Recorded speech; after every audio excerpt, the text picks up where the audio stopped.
Have you ever been told, directly or indirectly, that you're just too much for this world? Too sensitive? Too emotional? Too easily overwhelmed? And yet, deep down, you've always felt that the problem wasn't who you are, but where you're trying to survive.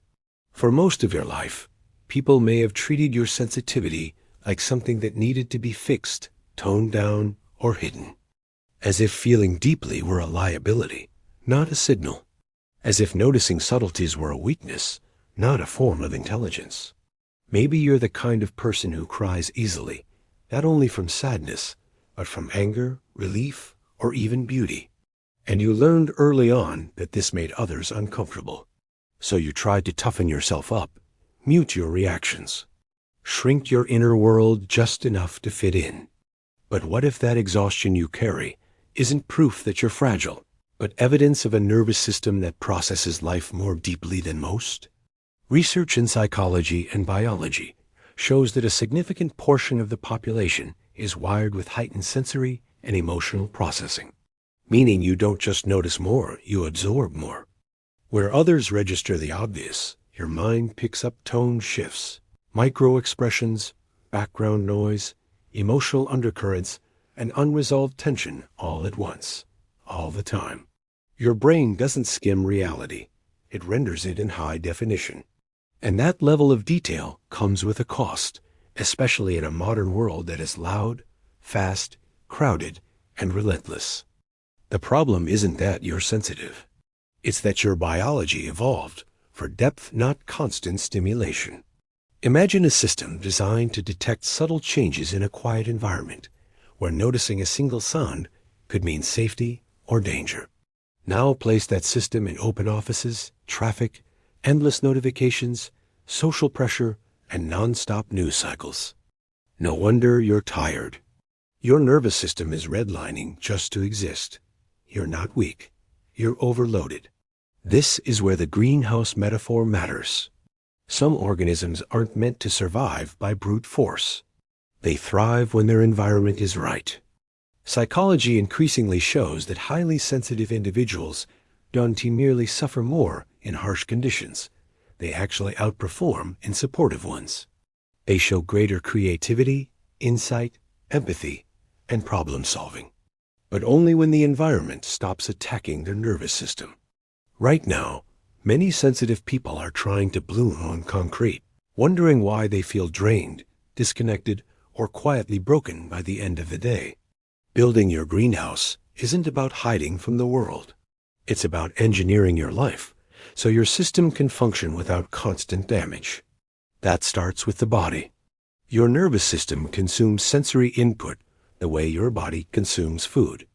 And if all you feed it is noise, urgency, and friction, you're going to crash. Certain inputs drain you predictably. Chaotic spaces, harsh lighting, constant interruptions, abrasive textures. Protecting yourself from them isn't indulgence. It's maintenance. Creating quiet buffers. Using tools that reduce sensory load. Finding even small spaces where your system can idle instead of brace.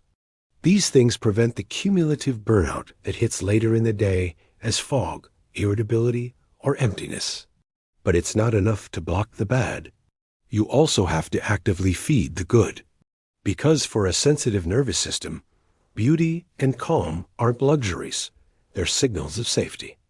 Natural light, gentle sound, comfortable clothing, predictable rhythms. These don't just feel nice. They restore what constant stimulation takes away. Then there's the emotional layer, often the hardest part. If you're highly sensitive, you don't just understand other people's emotions. You feel them. You sense anxiety before anyone speaks. You notice when someone is holding back. You carry tension that isn't yours long after the interaction ends. From the outside, you seem emotionally intelligent, grounded, safe. Inside, you're absorbing far more than anyone realizes. Over time, this turns you into an emotional container, regulating, translating, smoothing, until you're exhausted and no one asks if you're okay because you seem like the one who always is. This is where boundaries become essential. Not as walls, but as filters. Caring doesn't require drowning with others. Understanding doesn't require sacrificing yourself. Pausing before saying yes. Checking your capacity. Creating space between stimulus and response. These aren't selfish acts. They're protective ones.